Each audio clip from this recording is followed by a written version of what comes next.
Ultra, de ta génération. V3 Le Mag, votre nouveau magazine sur Volume 3 qui traite des questions économiques, sociales et culturelles. V3 Le Mag, une production mensuelle, préparée et présentée par Nadine Enonguet.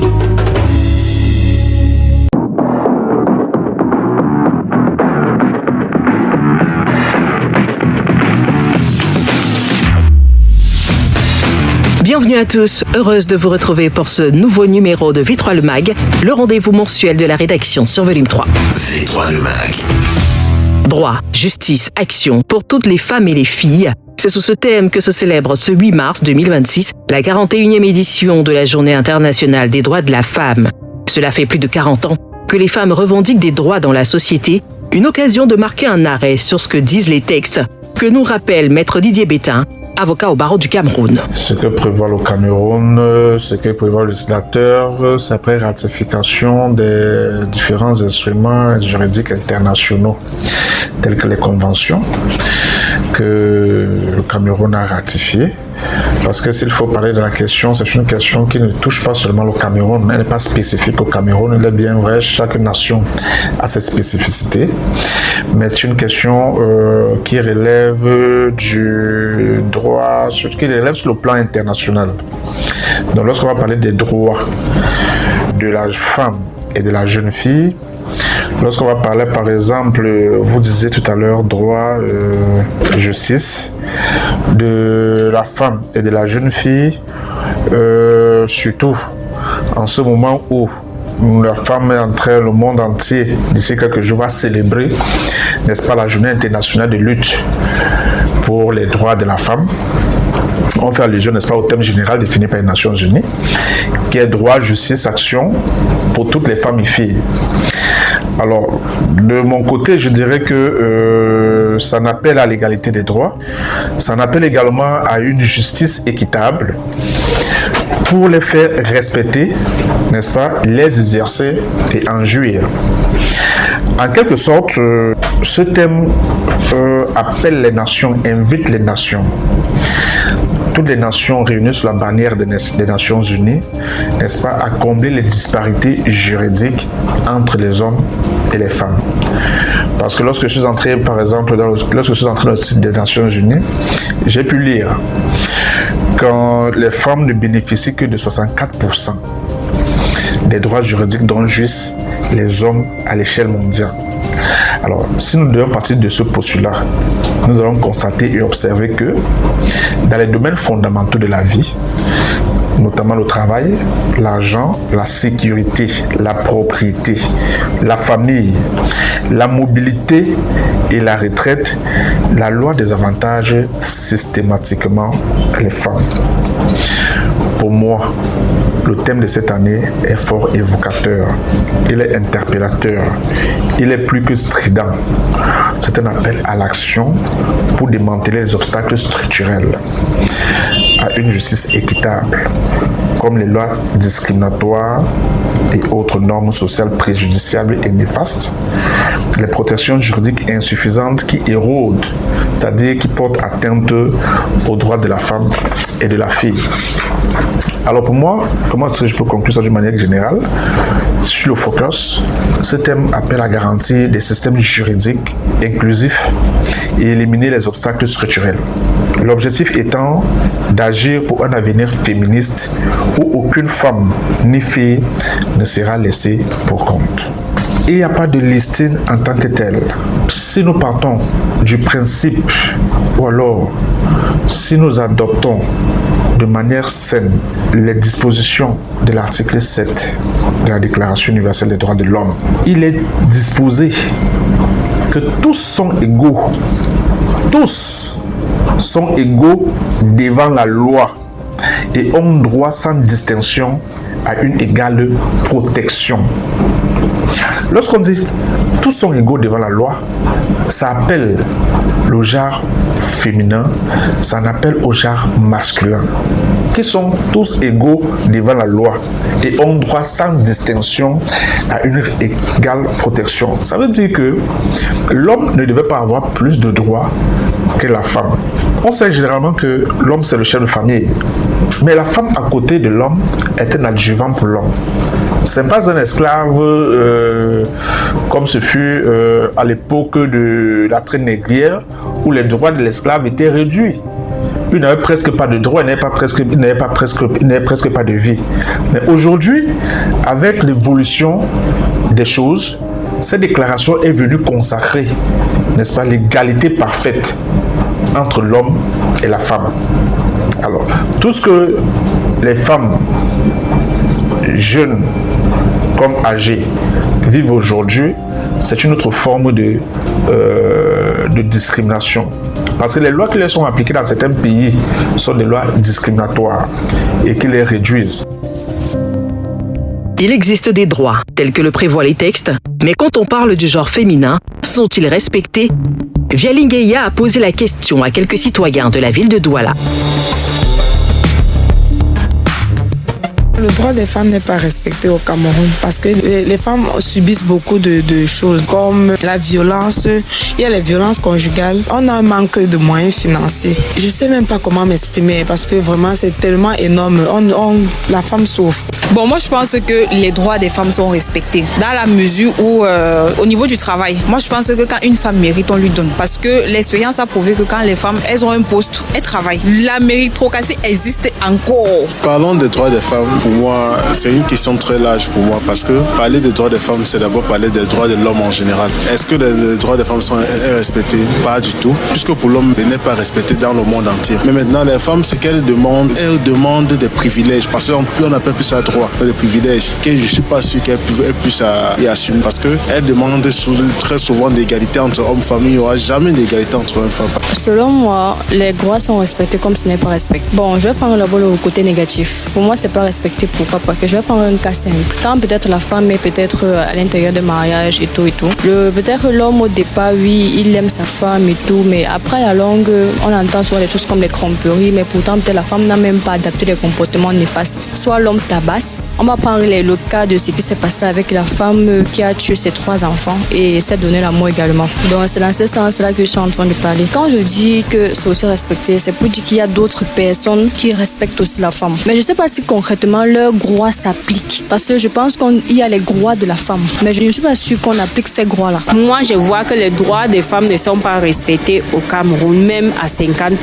On voit beaucoup de choses qui se passent. Peut-être certaines entreprises ne traitent même pas les femmes comme si ils étaient là comme femmes. Certains, dans leur foyer même, ils ne se traitent pas comme les femmes. On les malaxe comme si c'était un homme, comme si ils étaient égaux aux hommes. Pourtant, ils n'ont même pas la force pour se défendre. Mais tu vas voir un homme bastonner une femme jusqu'à on comprend même déjà ici dehors qu'on coupe déjà la tête d'une femme, on découpe la femme. Tout ça, si les droits étaient respectés, tout ça ne s'est pas trouvé. On a compris combien de femmes qui ont découpé les hommes. Mais tout ça, c'est parce qu'on ne respecte pas les droits. Quand elles veulent réclamer, ça devient la guerre. Non, le droit des femmes n'est pas respecté au Cameroun parce qu'on a toujours mis la femme au second plan au Cameroun. Que ce soit dans les foyers, que ce soit dans les sociétés, que ce soit dans la vie courante. La femme elle-même d'abord. La plupart du temps, elle-même, elle dit toujours que l'homme doit d'abord faire avant que je fasse aussi. Donc, si elle-même déjà elle se dévalorise, comment on va la valoriser?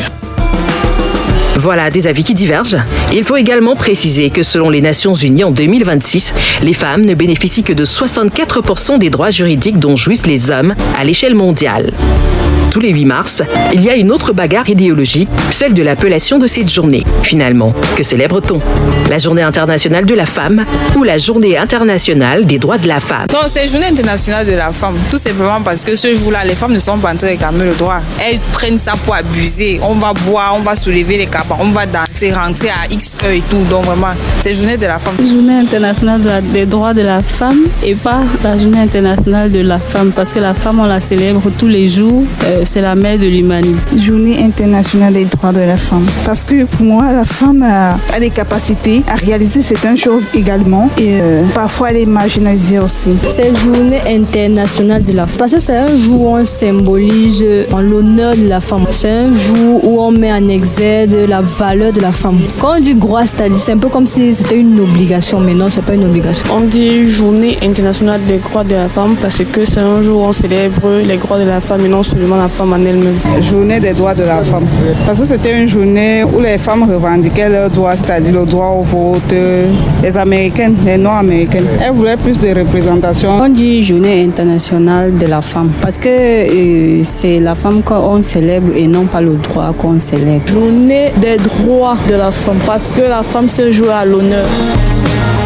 Après ces avis des citoyens, Vialingueya nous explique ce qu'il en est réellement. On entend souvent deux expressions, Journée internationale de la femme et Journée internationale des droits de la femme. Pourtant, ces deux appellations n'ont pas exactement le même sens. L'expression officiellement adoptée par l'Organisation des Nations Unies est Journée internationale des femmes. Elle désigne une journée mondiale consacrée aux femmes de manière générale, à leur place dans la société et à leur contribution dans différents domaines. Mais dans plusieurs pays francophones et dans certains contextes militants, on préfère parler de Journée internationale des droits des femmes. Cette formulation insiste sur la dimension revendiquée de l'événement. Elle rappelle que le 8 mars n'est pas seulement une célébration ou un hommage, mais surtout un moment de mobilisation pour l'égalité, la justice sociale et l'amélioration des conditions de vie des femmes. Le contraste est donc essentiellement symbolique. Journée internationale de la femme peut donner l'idée d'une célébration générale, parfois perçue comme festive, alors que Journée internationale des droits des femmes met l'accent sur les luttes, les revendications et les enjeux d'égalité. Aujourd'hui, ce choix de mots reflète surtout la volonté de rappeler le sens profond du 8 mars, promouvoir et défendre les droits des femmes plutôt que simplement les célébrer. Loin de ces batailles idéologiques, il y a la célébration en elle-même. Elle revêt un attrait particulier au Cameroun. Dans les marchés comme dans les entreprises, l'effervescence est bien visible, comme a pu le constater Martin Luther King. À l'aube de la 41e édition de la Journée internationale des droits des femmes, les préparatifs s'intensifient. Cette année, plus qu'un simple article d'étalage, le pain du 8 mars est une véritable attraction pour les femmes. Au marché de Bonamoussadi, les clientes affluent chez les couturières. Ah oui, non, cette année, c'est une 8 mars, pas comme les autres. Parce que là, à l'heure, si je compte encore même peut-être 15 pains qui n'ont même pas encore taillé et on est déjà à juger. Non, les gens achètent, les femmes achètent cette année. Les femmes achètent, par exemple, au départ, il y a 2 semaines, j'avais plus de 15 pains ici. Et moi seulement, il ne reste qu'un seul là. Et c'est le mien, donc les gens achètent. Pour les femmes en entreprise, cette journée est un jour de combat d'équité et de réflexion. Pour moi, le 8 mars n'est pas seulement une journée de célébration, c'est avant tout une journée de réflexion et de prise de parole.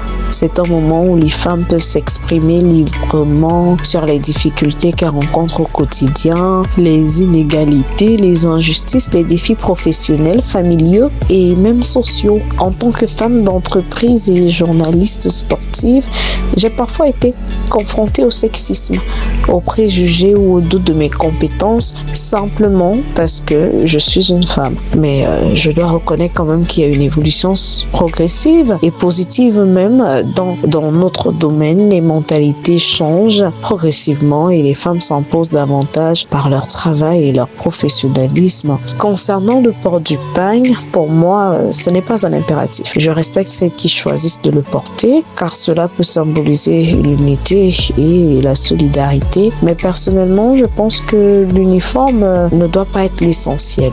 Le risque est que l'on se focalise plus sur l'aspect festif que sur le véritable enjeu de cette célébration. Je n'ai pas prévu porter le pagne, mais je prendrai part aux activités organisées parce que le plus important reste le message. Continuer à dénoncer les injustices, encourager l'autonomisation des femmes et rappeler que l'égalité L'égalité des chances ou encore l'équité n'est pas un privilège, mais c'est un droit. Moi, c'est Malédu Anaïs, plus connue sous le nom de Anaïs Delight. Alors, pour moi, en tant que femme d'entreprise, en tant qu'entrepreneur, le 8 mars représente d'abord la force, la résilience et la détermination des femmes. Parce qu'être entrepreneur, c'est affronter des défis au quotidien, tels que les préjugés, la pression sociale, le manque de respect, le manque de moyens, voilà. Il y a plusieurs autres aspects. Alors, concernant le port du pagne du 8 mars, pour moi, ce n'est pas une obligation, c'est un choix. Le plus important n'est pas seulement ce que nous portons, mais ce que nous incarnons. Et moi, j'incarne l'authenticité. Le pagne peut être un symbole d'unité et de célébration, mais je suis d'avis que la véritable signification du 8 mars va au-delà. Le 8 mars est un rappel du combat pour l'autonomisation économique et le respect des droits de la femme. Ce que moi, je retiens de cette célébration et ce que nous, la jeunesse, devons retenir de cette célébration, c'est l'importance pour chaque femme de croire en son potentiel, d'oser entreprendre et de ne jamais limiter ses ambitions. Au grand jamais. En tant que chef d'entreprise, je pense que la meilleure façon d'honorer le 8 mars, c'est de créer des opportunités, d'inspirer d'autres femmes et de contribuer au développement de notre société. Voilà. Le 8 mars ne doit pas seulement être un jour de fête et de désordre, ça doit être un engagement quotidien. Pour moi, le 8 mars n'est pas si nécessaire que ça. C'était vraiment une journée internationale de la femme. Pour moi, ça n'a pas d'importance. Avoir le 8 mars ou ne pas avoir, pour moi, je suis toujours zen. Pour dire quoi? Que ce n'est pas une fête qui passe dans ma tête. Que mon homme m'achète le 8 mars, qu'il n'achète pas. En plus, je ne demande même jamais. Même si mon propos, je dis je ne veux pas. Je ne veux pas. Peut-être que si une amie ou un ami m'achète le pain, ce qui fait souvent, ou je partage, ou je donne à quelqu'un, ou je vends. Je ne porte jamais le 8 mars. Donc ça ne dépendait que de moi vraiment. Je ne sais pas pourquoi certaines femmes s'affolent sur ça. Oh, le 8 mars, si mon mari ne m'achète pas, il fait des problèmes. Tout ça pourquoi? Si je tiens tellement à cœur, demain tu peux au marché, tu achètes ton pain. N'attends pas seulement que ton homme t'achète le pain. Comme tu peux aller au marché, tu achètes ton pain. On dit journée de la femme, tu fais ce que tu as fait. Tu veux sortir, tu n'as qu'à sortir, mais tu n'abuses pas. Et moi je vois que le 8 mars pour certaines femmes, elles abusent. Genre comme c'est la fête de la femme, tu peux faire tout ce que tu veux, tu te mets en l'air autant que possible. C'est pas ça. À quelques jours de la célébration, l'effervescence reste palpable dans les marchés comme dans les bureaux. Entre couture, débats et revendications, le 8 mars s'annonce à la fois festif et engagé. Au-delà du pagne, les femmes rappellent que cette journée demeure avant tout un moment de réflexion et de mobilisation pour l'égalité des droits. Parmi ces activités, pour cette 41e édition, la délégation régionale de la promotion de la femme et de la famille du littoral a organisé le 26 février dernier, dans le cadre du lancement des festivités à Douala, une exposition mettant en avant des femmes inspirantes. Et justement, le Cameroun est une terre d'excellence où le talent et la détermination ont permis à de grandes championnes de porter haut les couleurs nationales. Dans ce numéro de V3 Le Mag, nous avons décidé d'allumer les projecteurs sur ces femmes qui se démarquent dans le sport, de la montagne au tatami. Tina Njongo nous présente 8 figures emblématiques qui ont marqué l'histoire du sport camerounais. Impossible de débuter cette série sans parler de Sarah Etonguet. Elle vient de confirmer son statut d'icône lors de la 31e édition de la course de l'espoir à Boya, placée sous le thème « Donnant une chance à la paix ». Celle que l'on surnomme la reine de la montagne a triomphé pour la 2e fois consécutive dans la catégorie vétéran. À 59 ans, la septuple vainqueur de l'épreuve reine prouve que la discipline et la persévérance n'ont pas d'âge. Originaire de Boya, elle incarne la résilience pure sur ce parcours mythique de 42 km, dont l'ascension culmine à 4100 mètres d'altitude. Dans la foulée de cette performance, évoquons Françoise Mbango, spécialiste du triple saut. Elle demeure à ce jour la seule athlète camerounaise double championne olympique. Son record de 15,39 mètres à Pékin reste l'un des moments les plus prestigieux du sport africain. Aujourd'hui, elle se consacre à la formation, assurant la transmission de son héritage d'excellence. Toujours sur la piste du succès, passage de témoin Contrairement à Gaëlle Nganamoui, attaquante redoutable, elle a marqué l'histoire en 2015 en devenant la première Camerounaise Ballon d'Or africain. Son triplé en Coupe du Monde reste une performance inédite dans le football féminin. Engagée pour l'émancipation des jeunes joueuses, elle continue d'ouvrir la voie après une carrière internationale exemplaire. Autre terrain, mais même leadership avec Laetitia Moma Bassoko, référence incontestée du volleyball sur le continent. Elle a été la pièce maîtresse des 3 titres de championne d'Afrique remportés par les Lions indomptables du volleyball. Sa puissance de frappe sur les parquets internationaux fait d'elle une ambassadrice de choix pour le Cameroun. Mais le compteur de médailles s'affole aussi pour Vanessa Mbala à Tangana, spécialiste des catégories lourdes.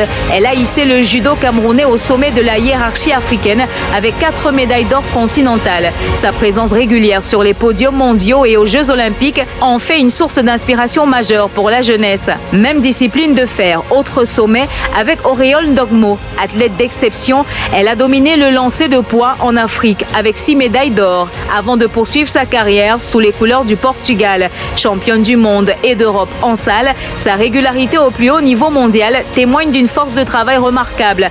Le parcours est tout aussi exemplaire pour Ramsès Longlac, arrière polyvalente et leader naturel qui a porté le basketball féminin camerounais vers les sommets historiques, notamment lors de la finale de l'Afro-Basket 2015.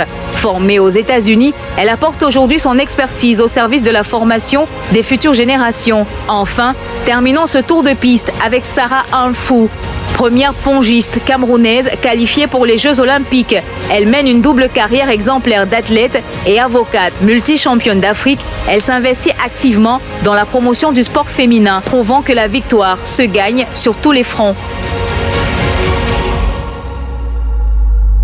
Il faut préciser qu'à l'Antiquité, les femmes ne pouvaient pas participer aux Jeux Olympiques où elles ont été admises pour la première fois en 1928 et dans seulement 5 épreuves, à savoir le saut en hauteur, le javelot, le 100 mètres, le 800 mètres et le relais 4x100 mètres. Depuis, le sport féminin s'est développé et on a des championnes à travers le monde jusque dans les sports extrêmes.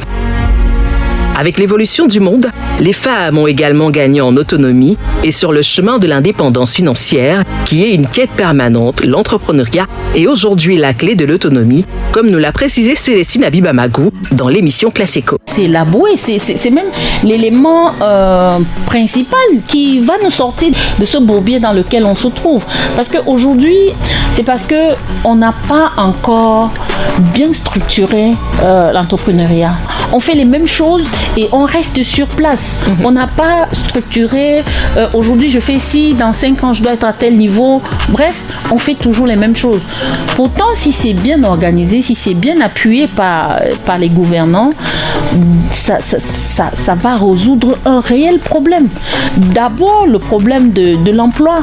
Quand une jeune fille sort de l'université et qu'elle se met à son propre compte, elle devient entrepreneur, on devrait l'accompagner parce que dans 2 ou 3 ans, elle va recruter 2 ou 3 personnes.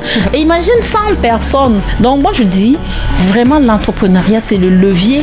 C'est ça qui va nous sauver.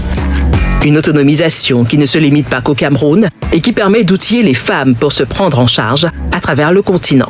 En 2020, j'avais formé environ 700 femmes reparties sur 4 communautés. Donc aujourd'hui, on n'est pas loin des 7000 parce que tous les ans, on forme. J'ai travaillé avec même les communautés centrafricaines. Les femmes sont aujourd'hui libres de leur mouvement, d'avoir un métier, de gagner leur propre argent sans l'aval préalable de leur conjoint. Chaque 8 mars, le monde les célèbre. Derrière cette date devenue universelle se cache une histoire de lutte, de courage, de mobilisation qui ont traversé les siècles et les frontières. Des usines du 19e siècle aux tribunes des Nations Unies, retour sur la jeunesse d'un combat, toujours d'actualité avec Jérès Nguépi. Chaque année, le 8 mars, le monde marque une pause. Une pause pour écouter, pour réfléchir, pour mesurer le chemin parcouru et celui qui reste encore à tracer. Cette date, devenue symbole universel, correspond à celui de la Journée internationale des droits des femmes. Mais avant d'être institutionnalisée, elle est née dans le tumulte des luttes ouvrières, dans la ferveur des grandes conférences militantes du XXe siècle. À la fin du XIXe siècle, l'industrialisation transforme les villes d'Europe et d'Amérique du Nord. Dans les usines textiles, sous la poussière et le vacarme des machines, des milliers de femmes travaillent de longues heures pour des salaires dérisoires. Elles n'ont ni le droit de vote, ni véritable protection sociale. Pourtant, c'est là, dans ces ateliers bruyants, que naît une conscience nouvelle. Des grèves éclatent, des marches sont organisées et en 1909, aux États-Unis, le Parti socialiste américain lance une journée nationale de la femme. Inspirée par ces mobilisations de travailleuses qui réclament dignité et justice, ces manifestations constituent l'un des premiers jalons de mouvements appelés à dépasser les frontières. Le tournant décisif est en août 1910 à Copenhague. Lors de la deuxième conférence internationale des femmes socialistes, une centaine de délégués venus de 17 pays se réunissent pour coordonner leur lutte. Et c'est là qu'intervient Clara Zetkin, militante allemande et figure majeure du mouvement ouvrier. Avec conviction, elle pose la création d'une journée internationale des droits de la femme. Je pense qu'au XXe siècle, la femme ne doit pas seulement être nécessaire à son foyer, mais à la société tout entière.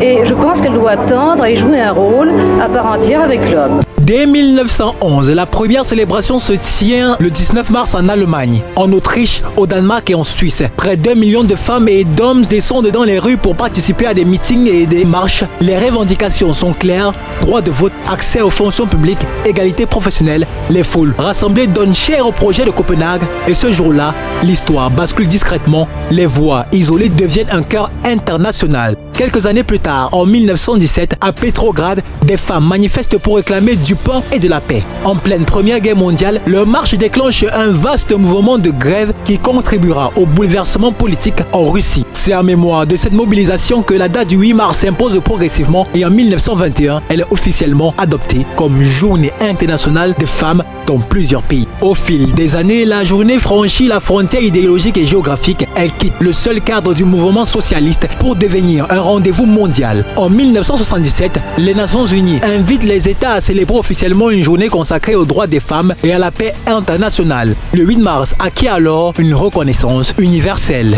Maintenant, la femme peut gérer ses biens, c'est-à-dire si elle possède soit des immeubles, soit des propriétés, elle peut les faire sans l'avis de son mari. Elle peut ouvrir un compte bancaire sans demander l'autorisation, elle est tout à fait libre. En Afrique, la journée s'inscrit peu à peu dans les agendas nationaux. Elle devient un moment de débat, de plaidoyer et de mobilisation citoyenne. Au Cameroun, le 8 mars est aujourd'hui marqué par des conférences, des campagnes de sensibilisation, des défilés et des rencontres communautaires. Il met en lumière les avancées des femmes dans les sphères politiques, économiques et culturelles, tout en rappelant les défis persistants. Accès équitable à l'éducation, autonomie économique, représentation politique et lutte contre les violences basées sur le genre. Ainsi, le 8 mars n'est pas une simple célébration, elle est le fruit d'une longue traversée historique. Depuis les ateliers enfumés du 19e siècle jusqu'aux tribunes internationales, le 8 mars est un héritage vivant, une date qui rappelle que les droits ne tombent pas du ciel, mais naissent du courage. Une date qui continue d'interroger nos sociétés et de murmurer à travers le temps. L'égalité n'est pas un acquis, elle est une construction permanente. Notons que pour cette autre célébration, la Commission de la condition féminine se réunit avec les États membres et les ONG de toutes les régions du monde au siège des Nations Unies du 9 au 19 mars prochain pour aborder les défis actuels et les réalisations en matière d'égalité des sexes dans le monde. Merci d'avoir été des nôtres et à très bientôt pour un nouveau numéro de V3 Le Mag.